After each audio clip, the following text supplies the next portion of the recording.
Ay, Ganda! Gawa kasi Ay, mo parang ganun pa rin. ang yaman ng cellphone. Ano ba yan? Libre yan sa Smart?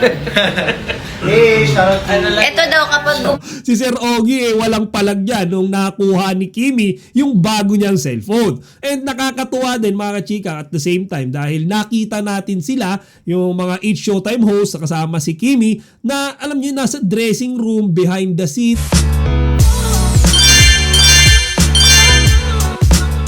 Magandang araw mga chika, Rigel Pulit ay ni Chika Patrol. Bago tayo magsimula mga chika, inaanyahan ko muna kayong mag-subscribe dito sa ating munting channel para palagi kayong updated sa mga latest at nagde-trending ng mga showbiz balita. Hindi na lingid sa kaalaman nating lahat na etong si Sir Ogie Alcacid ay isa sa mga pinakamalakas mang-asar kay Kim Chiu, kay Paolo Abilino. Alam naman natin yung mga chika kasi di ba tuwing sila ay nasa It's Showtime, mga chika, iba lagi yung tirada ni Sir Ogie pagdating kay Kimi. Kagaya nung kahapon mga chika, di ba? Kumbaga, narinig nyo ba kung paano niya binanatan si Kimi pagdating doon sa napakadaming klase ng bike. Actually mga chika, maski nga ako, dapat isasama ko to sa content ko kahapon, so hindi ko na nahabol So doon kasi sa segment nila mga chika, natawag ng tanghalan.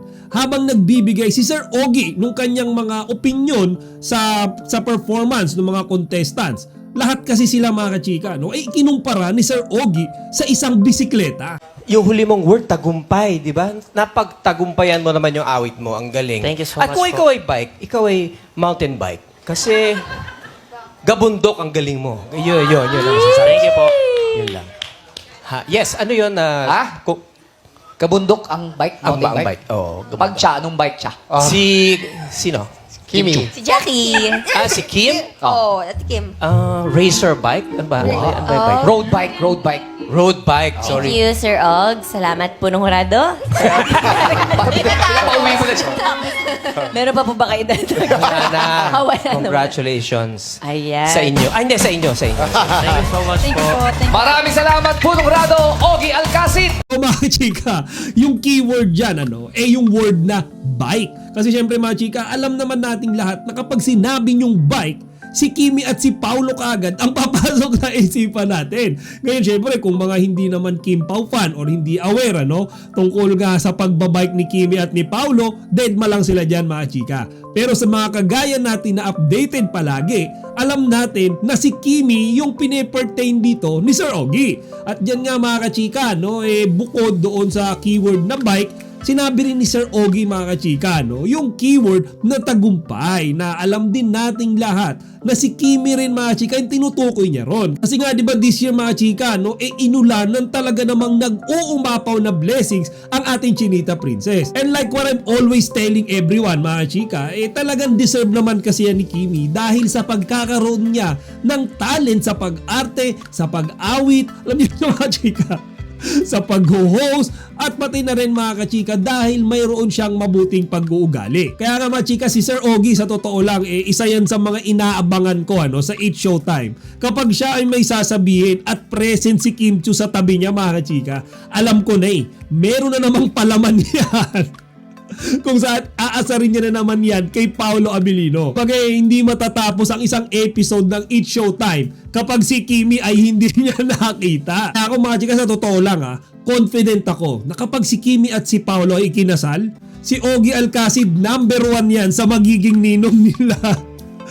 Kasi feeling ko as early as now, si Sir Ogie marami nang alam sa Kim Pao Hindi naman siya magbibitaw ng mga pang-aasar na yan kung wala namang katotohanan. Samantala mga chika, ngayong araw naman siguro dahil talagang si Sir Ogie ay malakas mang-asar sa kanyang mga It's Showtime family, particular na kay Kimi. Aba mga chika, yan naman yung ginantihan nila ngayon. Sa isang video nga na ipinost ni Sir Ogie ngayon lang mga chika, makikita natin siya na pinagtitripan ng mga fellow It's Showtime host niya. At number 1 na nga dyan si Kimi kung saan kinuha yung bago niyang iPhone. So mga chika, yung nakakatawa dyan niloloko nila itong ang camera ng iPhone ni Sir Ogie, tapos tinututok nila mga chika sa mga mukha nila to the point na parang ine-exaggerate na nila yung ganda ng camera. Panoorin nyo to mga chika. Kamukha. Parang ganun. Ganun pa rin. Sabi nga Ay, nila. fresh. Ay, ganda oh! Gawa ka cellphone Ay, parang ganun pa rin. Gawa ka cellphone Ay, oo. Ay, ang ganda nga. Pag ano, naka 5110 ay. Maganda yung ano niya. Wala na Ay, nag-blurred. Ano ba bird kayo? Pixelated ba? Autofocus. Ang yaman ng cellphone. Ano ba yan? Libre yan sa Smart? Hey, shoutout to... Ito daw, kapag gumanda, maganda cellphone. Ay, maganda ka! Cheers!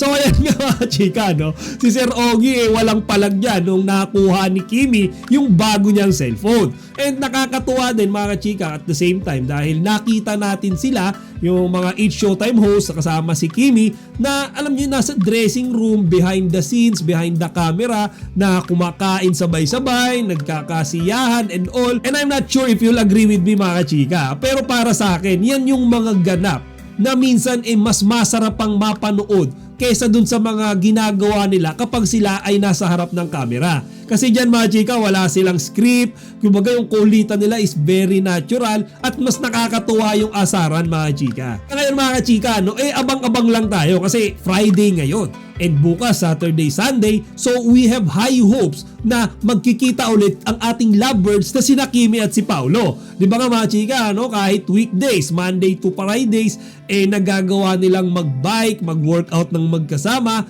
mas sigurado ako mga chika pag weekends, mas malaki yung chance na magkita ulit sila. Kapag nangyari yan mga kakimpaw ay paniguradong ia-update ko kayo kaagad. O siya mga chika, hanggang dito na lang muna. Happy Friday sa inyong lahat and have a nice weekend mga chika. Chika Patrol signing out!